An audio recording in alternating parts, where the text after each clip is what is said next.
Hadis ini adalah hadis qudsi dan cirinya adalah sebagaimana sudah kita pelajari dari awal. Rasulullah SAW bersabda, lalu Allah yang maha tinggi atau maha suci berfirman. Potongan pertama yang kita ambil pelajaran adalah ana inda dhanni abdi bi. Aku selalu sesuai dengan prasangkaan hambaku. Ini kalimat penting sekali teman-teman sekalian. Selalu dengan prasangkaan hamba. Jika dia berprasangka baik kepadaku, maka dia mendapatkan kebaikan itu. Dan jika dia berprasangka buruk, maka dia akan mendapatkan keburukan. Maknanya, apapun yang sifatnya kita dapatkan teman-teman sekalian, sifatnya baik, maka misal kita dapat nikmat makanan, kita dapat nikmat kesehatan, apa saja, lalu kita sangka baik dengan Allah, oh ini berarti Allah sedang melimpahkan nikmatnya pada saya, Alhamdulillah. Itu sudah umum orang bisa lakukan. Tapi kalau dia dapat musibah, dia sakit, kehilangan harta, ditipu orang, gitu kan, dia di sini juga dibutuhkan untuk sangka baik dengan Allah. Kalau dia sangka baik di sini, dia akan dapatkan kebaikan. Misal dia mengatakan, mungkin Allah akan bersihkan dosa-dosaku, mungkin Allah akan tinggikan derajatku, maka dia dapat. Tapi kalau dia sangka buruk, maka ini akan bermasalah buat dia. Kita akan sebutkan teman-teman sekalian hadis qudsi yang lain. Kalau teman-teman bisa tulis, ditulis hadis qudsi ini ya.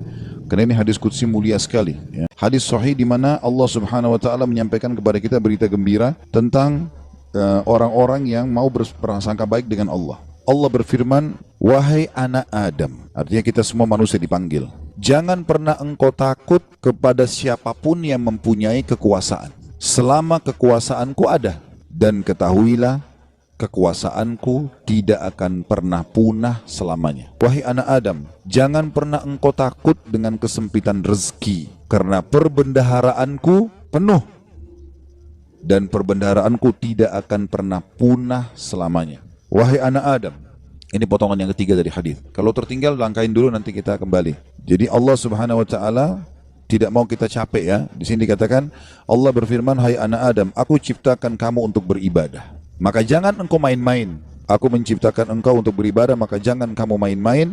Tadi potongan pertama, kalau ada yang tertinggal silakan. Wahai anak Adam, jangan engkau takut pada siapapun yang mempunyai kekuasaan selama kekuasaanku ada, dan kekuasaanku tidak akan pernah punah selamanya. Kemudian potongan kedua, wahai anak Adam, jangan pernah engkau takut dengan kesempitan rezeki, sedangkan perbendaharaanku penuh, dan perbendaharaanku tidak akan pernah punah selamanya. Wahai anak Adam, aku ciptakan untuk beribadah, maka janganlah engkau main-main, dan aku tentukan rezekimu, maka tidak perlu kamu capek. Tentu anggota tubuh kita bergerak, hati kita bertawakal ya. Aku ciptakan engkau untuk beribadah, jangan engkau main-main, dan aku tentukan rezekimu, maka tidak perlu engkau capek. Demi kemuliaanku dan keagunganku, demi kemuliaan dan keagungan, jika engkau ridho terhadap pemberianku, maka aku akan tenangkan jiwa dan ragamu, dan engkau akan mulia di sisiku, Jika engkau tidak ridho, tadi ya, demi kemuliaanku dan keagunganku, jika engkau ridho dengan pemberianku, maka aku akan membuat jiwa dan ragamu tentram, dan engkau akan mulia di sisiku. Tapi jika engkau tidak menerima pemberianku, maka aku akan membuatmu mengejar dunia. Nanti kita ulangi lagi ya. Dan jika engkau tidak menerima pemberianku, maka aku akan membuatmu mengejar dunia, seperti hewan buas yang sedang mengejar mangsanya di padang pasir. Kemudian tidak akan datang kepadamu kecuali yang sudah aku takdirkan. Jadi kalau kita ridho dengan apa yang Allah berikan, Allah akan buat jiwa kita dan raga kita tenang, lalu kita mulia di sisi Allah. Tapi kalau kita tidak ridho terhadap apa yang Allah berikan, kenapa ya saya begini ekonomi saya, kenapa ya muka saya begini, kenapa ya badan saya begini, kita berkeluh kesah, maka Allah SWT mengatakan, aku akan membuatmu mengejar dunia seperti hewan buas yang sedang mengejar mangsanya di padang pasir. Kemudian tidak datang kepadamu kecuali yang sudah aku tentukan juga. Makanya capek sekali. Jadi orang beriman itu santai saja, dia akan dapat semua apa yang Allah janjikan, tidak perlu capek-capek. Nah, orang yang mengejar dunia berlebihan, justru orang kena tidak bisa menerima takdirnya Allah, atau tidak ridho dengan pembagiannya Allah. Wahai anak Adam, aku telah menciptakan langit dan bumi, dan aku tidak pernah sulit menciptakan keduanya. Maka apakah kau pikir aku akan sulit untuk mengurus rezekimu? Wahai anak Adam, jangan pernah engkau minta rezeki untuk esok hari, sebagaimana aku tidak pernah meminta kepadamu amal esok hari. Wahai anak Adam, sesungguhnya aku mencintaimu, maka atas hak itulah cintailah aku. Kita ulangi hadisnya. Allah menyebutkan dalam hadis qudsi, wahai anak Adam, jangan pernah engkau takut dengan siapapun yang berkuasa, raja, presiden, siapa saja, selama kekuasaanku ada, dan kekuasaanku tidak akan pernah punah selamanya. Wahai anak Adam, Lanjutan yang potongan 2-nya. Jangan pernah takut dengan sempitnya rezeki, sebab perbendaharaanku banyak, penuh, dan perbendaharaanku tidak akan pernah habis selamanya. Yang ketiga, wahai anak Adam, aku telah menciptakan engkau untuk beribadah, maka jangan bermain-main. Dan aku juga sudah menentukan rezekimu, maka tidak perlu engkau capek. Jadi di sini anggota tubuh kita berusaha, hati kita bertawakal. Demi kemuliaanku dan keagunganku, jika engkau ridho terhadap pemberianku, ridho dengan paras wajahnya, tubuhnya, pasangan hidupnya, anaknya, maka aku akan tenangkan jiwa dan ragamu, dan engkau akan mulia di sisiku. Dan jika engkau tidak ridho terhadap pemberianku, maka demi kemuliaanku dan keagunganku, aku akan bebankan kepadamu dunia, atau aku akan membuatmu mengejar dunia, sehingga engkau berlari-lari mengejarnya seperti hewan buas yang sedang mengejar mangsanya di padang pasir. Kemudian tidak datang kepadamu kecuali yang sudah aku tentukan. Wahai anak Adam, aku telah ciptakan langit dan bumi, dan aku tidak pernah merasa susah dalam mengurus dan menciptakannya. Maka apakah kamu pikir aku akan capek dengan mengurus rezekimu? Wahai anak Adam, jangan pernah engkau minta rezeki esok hari, sebagaimana aku tidak pernah minta kepadamu amal esok hari. Lalu kata Allah Subhanahu wa taala, penutupan hadisnya, ya, sebagaimana sudah kita sebutkan tadi ya. Wahai anak Adam, aku sangat mencintaimu, maka atas hak itulah cintailah aku. Dan mana cinta artinya? Mengabdi dan berkorban. Ya, ikutilah perintahku. Apa yang aku perintahkan, apa yang aku larang, aku perintahkan kerjakan, kalau larang tinggalkan.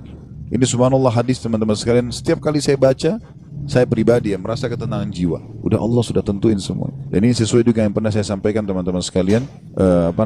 Hadis yang perkataan Hasan Basri rahimahullah yang mengatakan, aku selalu tenang dan senang dalam kehidupan dunia karena 2 hal. Aku selalu senang dan tenang karena aku tahu ajalku sudah ditentukan oleh Tuhanku. Udah, Allah sudah tahu kapan aku mati. Udah nggak usah aku pikirin kapan mati itu. Beramal saja. Aku selalu senang dan tenang dengan itu. Aku sudah tahu ajalku sudah ditentukan oleh Tuhanku, maka aku tidak perlu memikirkannya. Dan aku selalu senang dan tenang karena rezekiku sudah ditentukan oleh Tuhanku, maka aku tidak pernah berpikir untuk diambil oleh orang lain. Jadi kalau teman-teman misal lagi masuk dalam satu proyek berdua sama temannya, atau berapa orang sedang bersaing, lalu kemudian dia gagal, teman-temannya dapat misalnya. Jawaban sederhana, belum rezeki. Selesai. Karena biar kita berusaha setengah mati nggak bakal dapat itu. Sudah Allah tentuin. Seperti itulah. Dan tadi sudah kita jelaskan di diskusi tadi, kalau kita ridho dengan pemberian Allah, Allah buat jiwa kita dan raga kita tenang. Subhanallah, orang kalau misalnya mau makan udah habis, oh ya sudah, belum rezeki saya. Tenang jiwanya. Kenapa habis? Kenapa dimakan? Kenapa begini? Sakit hati, perutnya juga lapar. Jadi ini kaidah hidup yang luar biasa yang mestinya kita fahami ya. Di sini makna juga ana inda dhanni abdi bi, saya selalu dengan prasangkaan hambaku. Seberat apapun teman-teman yang sedang kita alami, terimalah berita gembira selama kita beriman, kalau itu pasti kebaikan buat kita. Sampai ada sebuah hadis qudsi yang lain, ya, kata Nabi SAW, Allah berfirman kepada para malaikat, batasilah rezekinya hambaku yang ini, karena kalau kau bukakan dia akan kufur. Dan luaskan rezekinya hambaku yang ini, karena kalau kau bukakan dia tambah bersyukur. Jawabannya sederhana, berarti kalau kita mau teman-teman sekalian rezeki kita terbuka segala macam, royal di jalan Allah, jangan perhitungan. Qarun itu yang diceritakan di dalam Al-Quran tentang kaumnya Nabi Musa yang kaya raya, sampai di Indonesia pun bahasanya harta karun, ya. Itu kan namanya Qarun, ditimbun sama Allah dengan harta-hartanya. Walaupun ahli sejarah berselisih pendapat di mana tempatnya, ada yang mengatakan di laut, di Turki, ada yang mengatakan di Jordan, negeri Syam, dan sudah ala kulli hal dia ditenggelamkan oleh Allah SWT sampai semua harta tertimbun dikatakan harta karun. Ya. Qarun itu dulu orang soleh, luar biasa ibadahnya sama Allah, sampai terkenal di pengikut Nabi Musa yang paling alim termasuk adalah Qarun. Miskin, rumahnya susah, bajunya kotor, makan tiap hari tinggal tunggu orang kasih. Sering Nabi Musa lewat, kirim salam sama dia, tanya kabarnya, titipin makanan. Salah satu dia bilang, hai Nabi Allah, mintalah kepada Allah agar aku diberikan kekayaan. Susah hidup begini. Nabi Musa AS berdoa, baiklah, ya Allah bukakanlah rezekinya Qarun. Allah terima, Qarun bertahap, diajarkan oleh Allah Subhanahu Wa Taala. Tiba-tiba Nabi Musa AS berikan dia sedikit emas, ya, kemudian dia transaksikan, terus dia tertarik dengan emas itu. Dia mulai belajar bagaimana cara mengelolanya emas, sampai pelan-pelan dia punya kios kecil, lama-lama sampai dia punya produksi emas terbesar pada saat itu. Menjadi orang kaya raya, udah nggak sholat lagi, udah nggak zikir lagi, ya, udah mulai sombong, jalan di pinggir jalan sampai kereta kencananya semua pakai emas. Kemudian Nabi Musa AS utus orang-orang untuk ngumpulin zakat mal, dia nggak mau kasih. Lebih parah daripada itu, Dia mengajak kaumnya dan membiayai mereka untuk memerangi Musa alaihissalam. Sampai akhirnya Musa alaihissalam berdoa agar Allah tenggelam dengan harta-hartanya semua. Jadi subhanallah, Allah itu memberikan dan Allah menahan, itu Allah tahu tentang kita. Ibnu Qayyim rahimahullah memberikan contoh, perumpamaan orang yang belum dikasih oleh Allah, perumpamaan seperti seorang anak yang sedang meminta izin dari orang tuanya untuk melakukan satu perbuatan atau berteman dengan seseorang. Misal bapak ibu punya anak, mau berjalan sama teman-teman, kita tahu teman-teman ini narkotika, orang merusak. Padahal anak ini tidak ngerti, dia bilang, ibu ayah izinkan saya. Kira-kira bapak ibu mau izinkan? Kalau kita pakai akal sehat kan nggak mungkin. Kita tahu anak ini walaupun dia mau, dia senang, dia gembira, dia akan rusak nanti.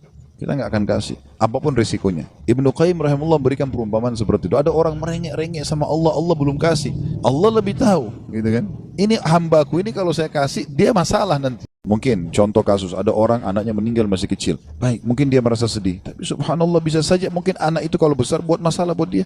Kita nggak tahu. Walaupun menurut kita mungkin tidak. Kan itu terjadi di kisahnya Nabi Khidir, ya kan? Dalam surah Al-Kahfi disebutkan, waktu Nabi Musa alaihissalam jalan sama dia, ada anak kecil jalan langsung dibunuh oleh Nabi Khidir. Nabi Musa bilang, kenapa kau bunuh anak kecil? Nggak ada dosanya nih. Kata Nabi Khidir, kan saya sudah bilang, syaratnya kau belajar sama saya, jangan tanya sampai saya jelasin. Tuh ringkas cerita, nanti akhirnya Nabi Khidir ceritain, gitu kan? Nabi dia bilang, anak itu sudah ada berita dari Allah. Kalau anak ini kalau besar dia akan durhaka sama orang tuanya. Sementara orang tuanya ini adalah orang soleh, orang baik. Si ayah sampai ibu ini orang baik. Maka Allah menyuruh aku membunuhnya. Aku pertama utusan Allah. Kalau aku bunuh aku tidak berdosa. Ya. Itu anak ini meninggal belum balik, berarti dia juga masuk surga. Orang tuanya digantikan oleh Allah anak yang soleh. Hamil lagi ibunya setelah itu. Kemudian melahirkan anak yang soleh. Kita tidak tahu rahasia Allah. Maka berprasangka dengan Allah baik ini penting. Apapun sifatnya teman-teman. Apapun sifatnya. Saya ketemu dengan seorang pengusaha di Surabaya, habis tabligh akbar tuh hari. Datang kepada saya, Ustaz, di antara teman-teman saya orang yang bisa dikatakan di antara mereka kelasnya yang paling alim lah saya. Artinya di antara ibadah segala macam, teman saya masih ada yang lalai sholat. Saya alhamdulillah azan ke masjid, urus ibadah lah gitu kan. Masuk ke satu proyek, semua dapat kecuali saya Ustaz. Bagaimana memahami? Hati saya masih pegel nih gitu. Saya jawab, itu belum rezeki antum. Dan bisa bahaya, mungkin saya kalau antum masuk malah jadi masalah. Bersangka baik sama Allah. Sudah, orang mukmin itu seperti kalau jalan ke satu tempat, antum lagi jalan ke dalam gang, ketemu sebuah jalan yang buntu. Apa yang harus dilakukan? Nggak usah mikirin kenapa ini buntu. Belok kiri atau kanan, cari jalan keluar. Itu solusinya. Kan gitu. Kalau mentok selesai, langsung cari jalan keluar. Gitu ya. Sampai dalam masalah ibadah, kita bangun telat nih subuh. Udah nggak usah pikirin kenapa saya telat dulu. Uduk dulu, sholat dulu. Baru nanti hilangkan sebab-sebabnya. Besok jangan terulang. Gitu kan. Kalau nggak akan terbuang waktu. Akan hilang kesempatan-kesempatan. Dalam kaidah agama dikatakan, apa yang tidak bisa dijangkau semuanya, jangan hilang sebagiannya. Kalau kita nggak sempat sholat sunnahnya, minimal wajibnya jangan sampai kehilangan. Kita masuk ke masjid, banyak orang begitu. Kadang-kadang dia masuk masjid, sholat duhur misalnya, kayak kita sebentar mau duhur ya. Dia sholat misalnya, dia masuk masjid, dia lihat imam ini sudah bangun dari ruku, sami Allah liman hamidah. Nunggu kenapa dia mau tahu ini rakaat terakhir atau bukan? Kalau rakaat terakhir sudah ditunggu aja sampai salam, baru dia sholat sendiri. Keliru ini akhi. Tetap lebih utama sholat pertama. Kata para ulama, walaupun tahiyat terakhir di jamaah pertama lebih afdal daripada jamaah kedua walaupun dia di saf pertama. Walaupun itu sudah terakhir. Takbir duduk tahiyat sama mereka. Berapa banyak orang yang tidak paham masalah ini. Yang tidak bisa didapat semuanya, jangan kehilangan sebagiannya. Itu kaidah. Harusnya begitu.